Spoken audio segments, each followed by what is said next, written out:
Marcy Lundy, and today I'm so excited to have Laura Burke on.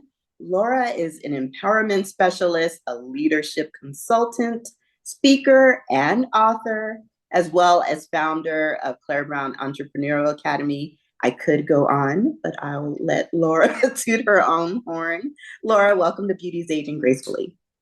Thanks, Marcy. I'm super excited to be here, and I'm very excited to just be talking with you. I've known you for many years now, and I've always been a fan of all of the work that you've done. And it's always just had such a through line to a lot of the work that I've done with schools and women and all the things. So it's really exciting to be able to be part of this with you.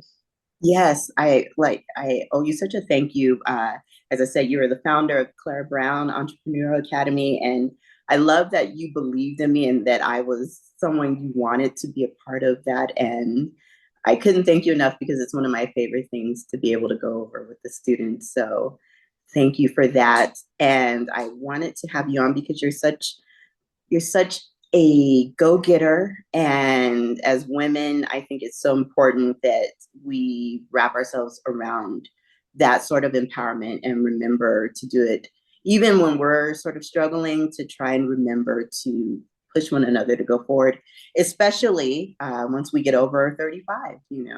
I think that women start to feel defeated. So if you could tell the audience a little bit about your life, your story, um, and how you're able to uphold this level of ambition that I admire. Yeah, thanks, Marcy. I think my story really begins, like most people, as I was growing up, and I was painfully shy. Painfully shy. My mom used to say I was afraid of my own shadow. I was so fearful and shy and withdrawn. Uh, I was just kind of afraid of everything when I was young. And I didn't really know who I was. It blew my mind that people used to say, well, just be yourself, because I always thought, I don't know who that is. And is everybody else walking around knowing who they are? Because I don't know who I am. And it was just sort of this really big struggle for me. I never felt like I had a voice. And it's not because I didn't come from a loving family. I had a loving family, loving friends, but I just didn't have a voice. I didn't know who I was and how to to want different things in the world and how to make those things happen. Yeah. And so I ended up going into teaching. It, I had been in schools. I knew school, even though I didn't like school. It was something I knew. My mom had been a teacher. And so I went into teaching with the idea that I could offer something back to students that maybe I didn't have. So wanting to engage them in school because I wasn't particularly engaged in school. I just didn't see the relevance for my life. And I had a lot of social anxiety there. So anyway, I went into teaching, and I found over the 15 years that I was in the classroom that what really excited me was empowering kids to be who they are, to help them understand who they were, to help them advocate for themselves. Most of my students, because I taught special education, had learning disabilities and ADD, things like that. And I started creating programs for them and classes and spaces for them to learn about who they were. And it wasn't so much empowering them, like giving them power. It wasn't about that. It was helping them discover what their own power was. And that was so amazing because so many kids over the years who are, now in their 30s still tell me, miss, like I went to college because you helped me Oh, figure out I knew how to do this, or I could figure out how to do that. And I went after this job and took this risk because you always told me that I should be doing things like that. Right. So that was really amazing. And I never intended to be in any kind of leadership position. That wasn't something I saw for myself, but I kept getting recruited by my supervisors and leaders to go into leadership. hmm. I thought, okay, well, maybe that's a different way to make an impact. So over the years, I did that. I went into district leadership, school leadership, and got to see that then there's this empowerment of adults that I could do, not just kids, that even as adults, we can find our voice and be empowered. And so yeah, I just started doing that more and more. And then this opportunity came to open up this entrepreneurial school, which was, one of a few in the country that are doing this at the public school level for any Wow. kid to access. And my whole vision around that was, again, empowering students and staff, do something different for kids, really empower them with skills and mindsets that are going to get them through their lives, whether they become entrepreneurs or not. It wasn't ever really about that. It was about the skills, the risk taking, and the collaboration, and the curiosity that's required for that. So yeah, so I did that. And then just last year, I said, I think I came to do what I was supposed to do. I was supposed to open the school, but not stay forever. And so I left. And since then, I wrote a book about opening the school that's set to be published in 25.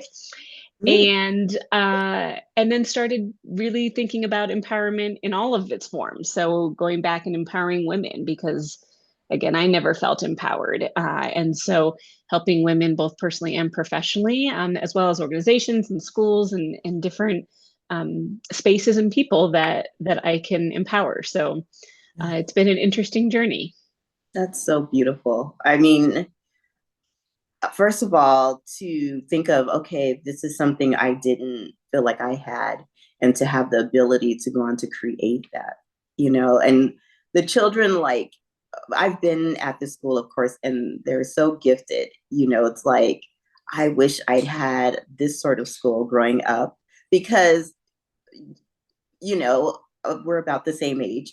As kids, we didn't necessarily know we were creatives, like, it's Yeah. just we're in this standard school setting, and it didn't really work for me. I was able to excel at what I was good at, but if I had a school that embraced creativity and entrepreneurship, oh, the sky's the limit. So, just to have created that, that's amazing. It really is. And to go on to do it for adults, even better. So, if you could tell us about Empowered Possibilities Collective and what that is. Yeah, so one thing that I realized when I left the school, I realized pretty quickly that I didn't have a community anymore. It Mm, was sort of just me doing yeah. my thing with the people that I had created in my own circle over the years, but it wasn't a community in the way that I always had when I was working in a traditional space. And so I started this online community, Empowered Possibilities Impact Collective, so EPIC for short. And it's just a way to bring women specifically, while everyone could use empowerment, this is sort of a space just for women Yeah. to come in an online environment. For now it's free for life. Maybe I'll charge people at some point, but right now I just want to bring people together. So it's free for life for anyone that wants to be part of it. Yeah. And you come in and there's questions that are posed that you get to think about and share, all different kinds of questions. Maybe they're about yourself or how you think about something, Mhm. book recommendations, Mm. and then sort of a monthly space to come together and just support one another. I think there's so much, not only that is not supportive, particularly for women in the world right now. It just feels very not supportive in general, Yeah. that this is a way to say, what, like, come as you are, come with all of your flaws and come with all your issues and all your complicated scenarios in your life, and just have a space to have a voice, whether you're sharing something that is meaningful to you or even just silly to you, whether you give other people just encouragement and advice, just a way to do that. I think I've always really appreciated women in general and the power of women. In fact, my oldest daughter, who turns 24 this year, her name, she's actually named after my two best friends. One is a childhood best friend, and one was my best friend from college. Mhm. And their names were Kelly, or Heather Kelly was one of their names, and Amy Meredith was the other name. And so my daughter is named Kelly Meredith. So she has Oh, their two maiden names as her name. And I say that to say, even in my young, early 20s, when I was having her, I realized the importance of female friendships and females coming together. And so I wanted to name my daughter after, kind of the female friendships that I had made. And so that was sort of this sort of subtle, not so subtle reminder for her throughout her life about the power of women. Oh my gosh, that's amazing. So good. Yeah, I feel like right now, every day is just sort of spent realizing pieces are on the ground that need to be picked up and not sure how to begin to pick them up. And I personally love Epic. I just the other night I was like, I need to go see what the question was so I can think about it and answer. Um, it really is a way to keep women feeling supported. So kudos to you for creating something that feels like a hug. Thanks. That, it totally does. It feels like a hug when you go in there and you say, "Oh, someone cheered my comment," or, Yeah. "Oh," and it's funny because you're not the only one to say that. That someone had mentioned, one of the questions on there, and I can't remember what question it was, but it was something, simple enough that they answered it, but then it stayed with them throughout that week, and they had mentioned it to a few friends of theirs and had a conversation with them about it. So I love that because it means that you don't have to be in the community to to continue like spreading the hug from the community. Right. you Yeah. know? Yeah. Exactly. Yeah. Yes. So where do you see it in, let's say, 2 years? What would you like it to become? Mm. Gosh, I would like it to become a space where similarly, I think that people want to tell their friends and sisters and colleagues and nieces about it. That, Yeah. hey, I'm part of this community, social media is tough, right? Like the basic, Facebook, Instagram, like those can be really tough spaces to be. Yeah. But people go, I think, to some of those places a lot to try to find connection. Sure. This is more of a space where you have to answer a few questions to get in the community, so to speak, because I want to make sure people understand this is sort of a sacred space to come into. You have to know what you want to get out of it. You have to know what you're going to bring to it. And some people are just, coming in and they're just kind of looking at other people's comments about things, and that's fine. You can kind of come just to absorb the hug, Yeah. and then other times you can give the hug, and sometimes you need both or one or the other. And so what I would love to see is that in a couple of years it's a space that grows to be something really valuable for women, as a place to say, you know what, I don't want to go to all these other online spots right now. I just want to check in with my Epic community. I just want to see what's going on there, and I just want to share this with them because they're a group of women that's going to understand that. And it's very low stakes. It's not something that you have to commit a lot of time to, or there's not really a commitment with it. It's just come and get that hug when you need to, or give a hug when you need to. So It is exactly that. Yes. You mentioned your daughter. I wanted to talk to you about women who are in their 40s and coming of age in a different sense, let's say. yeah, And menopause hit us over the head, didn't it? oh Like, my, yeah. So, what do we do? And no matter what the age your children are, like, how do we navigate and then sort of bring the children along for the ride to make the ride less bumpy for ourselves? yeah, that's a great question. I think I'm still figuring that out, as most of us are. I don't think anybody has it figured out, and that's Yeah. definitely something I've learned in my 40s that I did not quite know before. That is, nobody really knows what they're doing. No. Nobody does, and everyone's just trying to do the best they can, And I really, really believe that everyone is just going through their day trying to figure it out, trying to be, better than they were the day before. And my hope and my dream is that, it's also about making the world a better place, right? So as a woman, I think, with my daughters especially, I really try to be vulnerable with them. Okay. That's, I think, something that I don't know that we always got growing up. We got, Mm, depending on who we were and where and how we were raised, yeah. it was either, women just kind of shied away from telling their daughters what they were going through, Yeah. Or they tried to be strong for their daughters, but not really let them in on how much they were struggling. So now we find ourselves struggling and we think there's something wrong. When Yeah. in fact our moms were struggling too, probably maybe even more than us, and we didn't know it. Yeah. So I try to be open with my daughters and my son about this is what I'm going through. This is what's hard for me right now. But Mhm. this is how I'm trying to get through it. I try to slow down and show them that I'm slowing down. I like to color. I like to read. I like to do puzzles. I like to go for walks. And so them seeing me slow down and do those things means Yeah. that they're witnessing that that's possible, and Yes. how much more I can be there for them when I'm slowing down and kind of not just going all the time. So Right. that's been something very intentional that I've done, especially in the last year. Mm. That has been really important for me.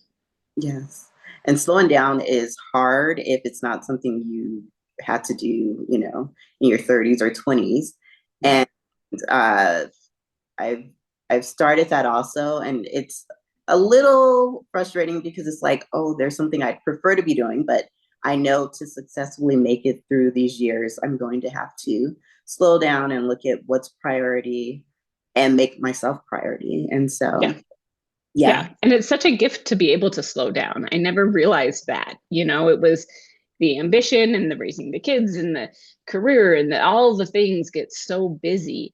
yeah, Uh, but what a gift it's been to myself and to my kids to mm, slow down, because that means I'm making the time and intentional choice to do that thing right then. I'm not doing it on autopilot. I'm not doing it because I have to. I'm not doing it because I'm obligated to. I'm doing it just simply because I want to. that's good. Uh, and that's been really amazing. Was that like a part of your decision when you left Claire Brown? Like, you're like, I need to reset. It was. I think I found that I was disconnected from myself, from my kids. I was just so enmeshed in trying to make everyone and everything else work, Mhm. that, the people that needed me the most, including myself, were kind of getting left behind in that. And so it was part of the decision for sure, to Yeah. be able to just slow down, kind of reconnect with myself, with my kids, with what I want. And now I get to decide what's next Yeah. with that in mind. Yes. So, Yes. And it is a luxury to be able to slow down because I think about, scenarios where people cannot, women cannot, and I can't mhm. imagine uh, the stress that that brings on. And so I think a privilege in within that is to those of us that can slow down, help create spaces like you have with Epic that help women to say, you know what, I know you don't have the time right now, but know when you have the time, this space exists and we're here to help you. Absolutely, absolutely. And I really, that definitely is a point that is driven home for me with the not being able to slow down. I've been married and divorced and single mom and working multiple jobs and going to school and working and all of the things Right. before we're slowing down. Just slowing down was hitting the pillow at the end of the night and hopefully getting some sleep before I had to do it all again the next day. And my life has been a lot of that over the years. And so I really recognize, the privilege in being able to slow down, even if it's just for a day. Yeah. I mean, there's people that are, working 7 days a week and they can't slow down, and I get it. So that sometimes you don't have the luxury of that. But I would say even slowing down for a few minutes is, just to check your own breath and just to check your own sort of heart rate, Yeah. is worth doing sometimes. It is. Another thing that I want to talk to you about that I think is so amazing and beautiful is that you were signed on by Wilhelmina. That is Yeah. incredible. Please tell the audience about that. That's so Oh goodness. All right. So yeah, so going back to being afraid and shy forever, I was also very insecure. I think that all just kind of goes together. And so yeah. I'm very insecure growing up through most of my adult life. Yeah. And it wasn't until, kind of over 35 range that you were just talking about, Yeah. for me, even into my 40s, where I started to feel confident with who I was and what I projected to the world, you know. And I didn't ever want to have who I was be about that because I Yeah. felt like I could contribute in so many like other maybe more meaningful ways. But it occurred to me that there's a space for representing, you know, older women, middle aged and older. I mean, I'm much closer to 50 than I am to 40 at this point, and and curvier women, you know, out in the media. And so I was doing a website, you know, after I left the principalship, was creating a website for, you know, consulting and leadership work, and Mhm. had a photographer, Sabrina Sandberg, at Happy Hearts Photography. I got to shout her out. And she spent a day taking pictures, you know, for me in various different settings, studio settings in downtown Denver and things. Yeah. And I got the pictures back and I was like, oh my God, is that me? And it was kind of true that, like, you know, the editing and the good lighting and all of these things, I was like, wait a minute, is that me for real? And I like literally woke up at 3 a.m. that weekend. I got the pictures back and I said, oh my God, I should like submit these to an agency because I'm not doing other things right now. I would have the time. And what an amazing way to represent older curvy women. You know, I Yeah. don't know how else to say it, you know? And so I did. I knew, you know, that there was reputable places in town and not. And so um, I submitted them to Wilhelmina Denver, Mhm. and they called me back and they had me come in. And yeah, a few weeks later, I had a modeling contract. And what's crazy, Marcy, about that is that I didn't really expect or need them to say yes to me in Sure. order for me to feel like I had won. Oh, how And good. that was amazing. So I remember driving there on the way to this appointment because they, you know, have to see you in person too, right? Makes sense. Yeah.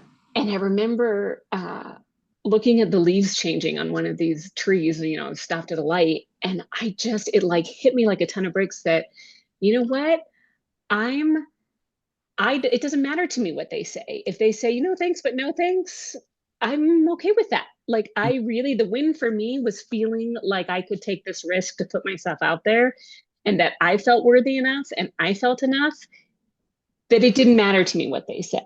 And that was the win for me, Yeah. really. Well, I've seen you in person numerous times, and I know you're absolutely stunning. So it was not shocking, at all. But I love like what you just said, that whether they said yes or no, you were fine regardless. That's Yeah. so good. Yeah. Yeah. And one of the other things I love is that your beauty is secondary because you are so intelligent and empowered and driven. And my husband, Stuart, who you know, I talk Yeah. about that all the time. My favorite women are women like Alicia Keys and Angelina Jolie, where you see they're stunning, but the beauty is secondary to how empowered they are and how they're change makers. And that's who you are. So, Well, thanks, Marcy. You yeah. always have a way to make a girl feel good about herself. So Oh, no. thanks. Yeah.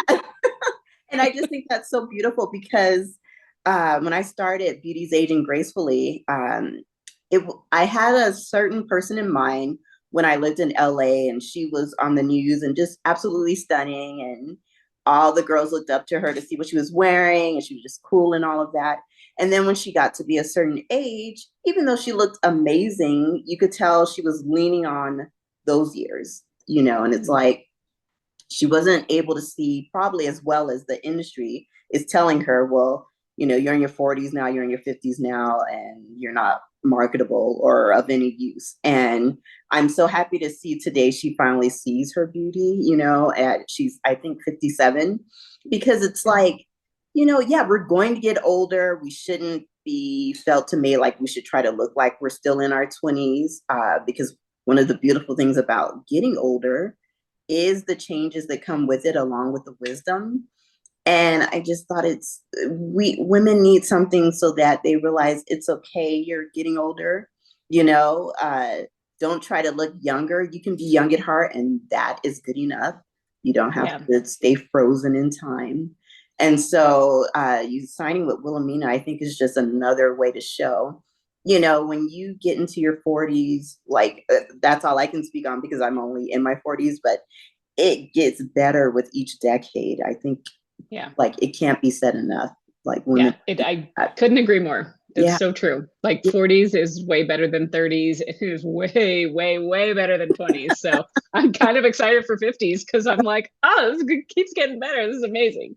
I know. And I think of Oprah, like she's like, oh, the 70s are amazing. It's like, really? Okay, I hope I'm there one day. Yeah. Yeah. And I think that's it, right? Is being able, we get to get older. Yes, The privilege of getting older, not everybody has. yes. And so I get to get older and I'm happy about that. Exactly. Yes, yes. Is there anything that you want to tell the listeners in regards to? I'm with you. When I was younger, it was so funny. I was like, I know what I'm good at, and then that's cool. I'm in my lane. And I always give kudos to my dad for when I was 11. We left California and moved to Alaska. That taught me you don't have to stay in one place your whole life, like not only Yeah. location wise, but on a larger level. Yeah. And if there are women that are listening that feel stuck, is there anything that you would like to tell them that may help them along? Yeah, I think I will take a page from my dad actually too, and say, one thing that I really have lived by is the idea that, and this came kind of from his philosophy, that if you are simultaneously excited by something and also terrified by it, that's how you know it's worth doing. Ooh, So if there's lots of things in our life that we're just excited about. It doesn't feel that scary. It feels pretty safe. We're excited about it. Fine. yeah. That's like roller coasters for me are terrifying, not Yeah. worth doing, right? There's nothing exciting about a roller coaster for me. Yeah. But if there's something in your life that you are both excited and terrified at the same time by, Mm. that's how you know you're on the right track. That's how you know whatever it is you're about to do is going to Uh, be worth it because you're excited and terrified. mm. And that's something that I've learned over and over and over again in my life. And I credit my dad with that philosophy. Wonderful. I love that. Yeah. And that's like, I can attest to that. That is true because there's things I do now that I'm not comfortable, but how will I grow if I Yeah, don't go into that? Yeah. yeah, That's yeah. good stuff. Well, Laura, if anyone listening is interested in following you or becoming a part of Epic, where can they find you? Yeah, so I have the main social media that I'm on is LinkedIn. And Yeah. so they can find me on LinkedIn at Laura M. Burke, the number one. Or they can just, search me up on there and find me. And then for the Epic community, they can go to my website, lauramburke.com. And underneath the speaking and coaching section, there's a link to join Epic. And it's part of the Mighty Networks community. So they can always just search on Mighty Networks, Epic, Empowered Possibilities Impact Collective, and find me there too. Okay. And I highly recommend it. It's fantastic. Well, thanks. And Yeah. you're fantastic. Oh, thank you. Well, thank you so much for coming on. Like I said, you're a mover and shaker and doing so much that I am inspired by you and I want other women to know who you are because it's an each one teach one and you're a great leader. Awesome. Well, thank you, Marcy. I appreciate you so much. I You're the appreciate best. you. Yes, you too. All right, everyone. Take care.